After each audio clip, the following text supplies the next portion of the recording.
só, uma das preocupações do agro com o novo governo é a questão dos fertilizantes.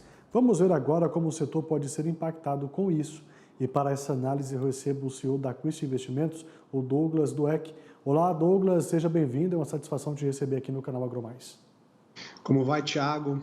Obrigado pelo convite. Bom, por aqui tudo bem, né? A gente está aí nessa avaliação agora que o setor viveu momentos de insegurança, né, Douglas? Lá no início do ano, quando começou ali a guerra da Rússia contra a Ucrânia, e tudo isso desencadeou naquela preocupação, vai ter ou não vai ter fertilizantes? E o governo se mobilizou, foi atrás, o Ministério da Agricultura, o próprio presidente foi à Rússia, conversou. O cenário hoje é outro, a gente está até devolvendo fertilizantes porque não temos aonde estocar. Esse é um ponto. Agora, com essa mudança de governo, como fica aí esse setor na sua avaliação? Olha, Thiago, a gente costuma brincar que economista nunca está errado, tá revendo projeção, né? Porque a verdade é que a gente não tem uma bola de cristal. Sendo bem frio e calculista, assim, você vê que diversos países que não necessariamente são socialistas ou com essa cara socialista, mas são social-democrata, gostam do presidente Lula. Vários países, em vários lugares, estão com essa tendência, então ele é bem aceito no mundo. Se a gente for comparar com o último governo dele, eu acho que a gente tem alguns pontos bons, onde, entendendo que se ele fala mal do agro, como a gente viu recentemente, entendendo que a gente tinha aí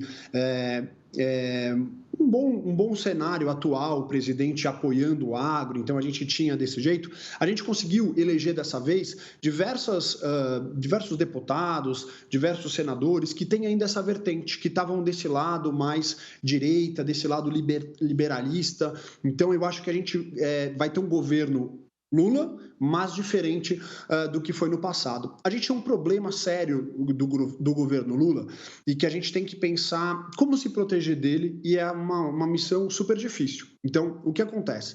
Quando ele entra e fala assim, olha, eu vou jogar dinheiro no mercado, eu vou estimular a economia, eu vou desse jeito de jogar dinheiro no mercado, que a gente já viu diversas vezes desde a época da construção de Brasília, onde eu gero uma inflação monstruosa, onde eu jogo dinheiro no mercado sem ter um trabalho, então eu estou fazendo uma redistribuição de renda. O que acontece? Eu estimulo a economia com crédito, uma hora esse preço vem a pagar. Então, inicialmente, eu acho que ele vai fazer um estímulo à economia interessante. Como a gente faz para pagar isso ali na frente? Então, eu comentei aqui no AgroMais há uns 15 dias atrás, exatamente sobre esse assunto também com vocês, sobre os fertilizantes. Então, teve a guerra, tem essa oferta e demanda, a gente achou que ia faltar, então o próprio governo foi atrás, muita gente foi atrás também, empresas privadas, achando que é uma oportunidade de ganhar dinheiro, trazendo esses produtos para cá, e hoje a gente tem aí uma oferta descontrolada, a gente tem mais oferta do que realmente chegou a faltar o produto. Mas então, nesse cenário, a gente tem que ficar um pouco mais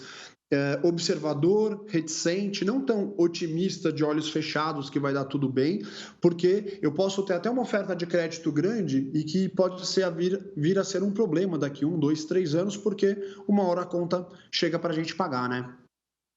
Douglas, agora diante dessa observação que você está citando, a gente tem que ficar de olhos mais abertos, quais os impactos então desse novo governo para o agronegócio? Eu falei isso como você citou muito bem na sua fala, o presidente dentro de uma das sabatinas, ele acabou chamando o agro de fascista. E isso pegou muito mal para ele. Agora, no seu discurso de pós-eleição, depois de eleito, ele reiterou essa fala, demonstrou apoio para os pequenos e médios produtores e, pelo jeito, vai sinalizando bem com o agronegócio. O que esperar de duas situações totalmente opostas, agora depois de eleito?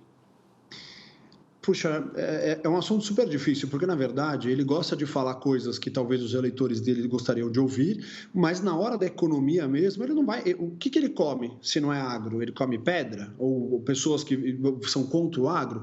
Ele vai tentar regulamentar, ele vai tentar fazer, mas alimentos é o mundo, né? Então, olha só, a gente teve aí na pandemia.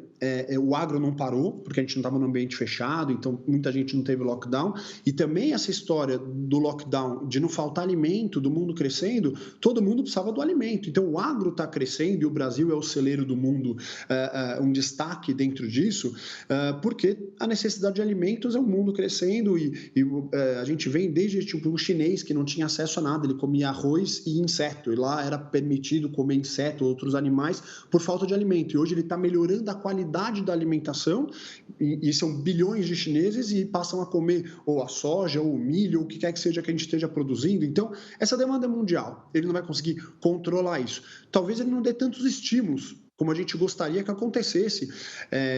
Olha só, se você fizer uma conta rápida, o agro é 50% das nossas exportações e 30% do nosso PIB. Como que eu vou desligar isso? Como que ele vai ser contra isso? Então, seria um retrocesso de muitos anos. Mas talvez ele não vai ter os estímulos que a gente gostaria, a gente que atua no agro, trabalha no agro, está todo dia vivendo o agro, talvez ele não vai estimular como a gente gostaria, né? E aí, se eu estou falando dos olhos atentos. Então, se o estímulo vem de forma mais avessa, a gente tem que tomar cuidado para ver o que vai acontecer, talvez não fazer tantos investimentos de forma de longo prazo e etc. A gente tem um ponto bom, Thiago, que acho que vale a pena destacar. Ele, de novo, pega uma casa arrumada. Então, ele deixou dívida, o governo Dilma deixou dívida, mas agora podem falar mal, fala que o Bolsonaro fala isso, fala aquilo, ele tem as falas dele que cada um pode ter a sua opinião, mas a economia está organizada, a casa está organizada, a inflação está controlada, não é que não existe, mas ela está controlada. A gente tem um ambiente propício para ele continuar um governo estável. Então, isso também acaba confortando a gente. E, de novo, como eu falei, com deputados e senadores ali que não vão facilitar uma vida tão socialista ou tão esquerda, ou chamar o agro de fascista, como a gente está falando, a gente vai ter um cenário aí estável, mas precisa ficar de olhos abertos. A gente viu um fortalecimento muito grande nesses últimos 4 anos, não só, eu acredito, agora sim, é uma opinião pessoal, não só pela questão do governo, mas porque o mundo necessariamente precisava de mais alimentos no Brasil, e com contrapartida também nós tivemos um incentivo muito grande. O Brasil se tornou o celeiro do mundo e a gente tem tudo isso para manter. Você acredita que isso pode continuar? O governo eleito tem que dar continuidade agora a essa projeção brasileira, esse protagonismo brasileiro? Com certeza absoluta. Então, assim, a gente tem hoje menos fronteiras agrícolas e já aprenderam a plantar em lugares, por exemplo, vou dar um exemplo, a gente atua muito aqui num estado, por exemplo, do Maranhão, diversos clientes lá trabalhando, etc., e desenvolveram lugares que não tinha safra, mas não tinha safrinha. Hoje a tecnologia permite ter safrinha, estão abrindo, estão fazendo, mantendo toda a área de preservação conforme a lei e etc. Mas a tecnologia, a qualidade dos produtos, a qualidade dos fertilizantes, tudo que a gente tem é a natureza do Brasil. E muitas coisas dessas, Thiago, se você observar, são da Embrapa, são de grupos e cooperativas desenvolvidos no Brasil. Então, de novo, é 30% do PIB. Como você substitui esse 30%?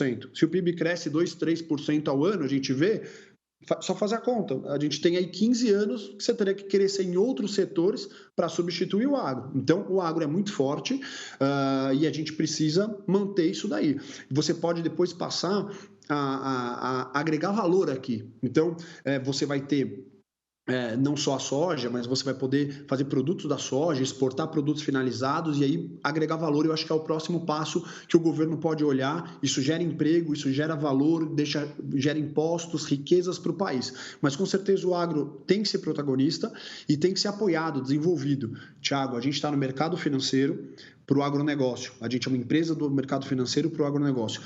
Eu acabei de falar que são 50% das exportações do Brasil, 49%, 30% do PIB, e ela é o mercado financeiro foi destaque agora e está aparecendo várias coisas de mercado financeiro, FIAGRO, fundos para investir no agro, mas até 10 anos atrás o produtor tinha pouco acesso a crédito, não tem um apoio nenhum, tinha assim um creditinho no Banco do Brasil, outra coisa, ele pegava no nome dele, do primo, do vizinho, para tentar ter um estímulo. Então, como que 30% do meu PIB não tem estímulo de bancos, de fundos, de investidores? Isso está começando muito, muito inicial. A gente faz parte disso aqui na Quiche Investimentos, mas então a gente tem muito, muito para crescer e precisa desenvolver esse mercado financeiro apoiando, fomentando o agronegócio com certeza.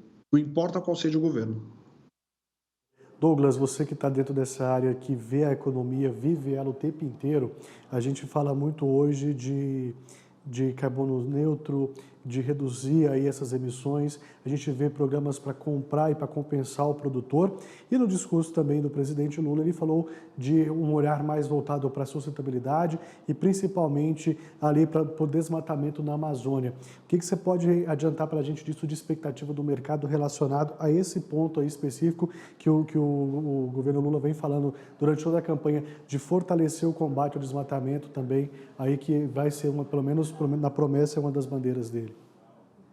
Eu acho que esse agro sustentável, a gente tem aí diversos fertilizantes e químicos que recentemente também foram caçados. Eu acho que isso é uma natureza.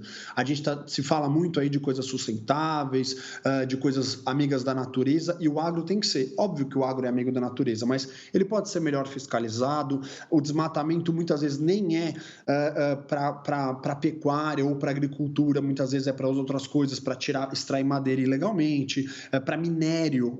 Muito disso é para minério, por exemplo, na Amazônia. Eu sou totalmente a favor e vejo que tem que ser assim, não importa também o governo fiscalizando dentro disso. A gente tem uma riqueza hoje que é a Amazônia que todos os países gostariam. Então a gente tem uma lei que o estrangeiro não pode ter propriedade no Brasil, porque realmente iam comprar a Amazônia, que é uma riqueza bastante grande. Então eu acho que isso deve ser intensificado dentro de regras, mas deixando todo mundo produzir, deixando todo mundo trabalhar, a pecuária, o agro. Hoje a gente tem muito aí a pecuária junto com a agricultura, né, fazendo essa safrinha e a terceira safra, a engorda do boi na palhada. A gente tem aí, participa também de diversos grupos envolvendo isso. Então, a sustentabilidade, crédito de carbono, eu acho que tudo tem que ser feito, deve ser feito e fiscalizado, mas pró-negócio, né? A gente vai fazer para que a coisa aconteça e desenvolva, e não para ser um retrocesso.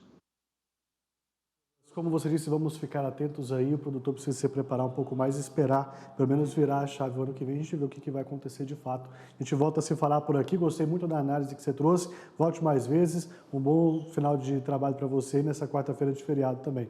Até a próxima. Obrigado, Thiago.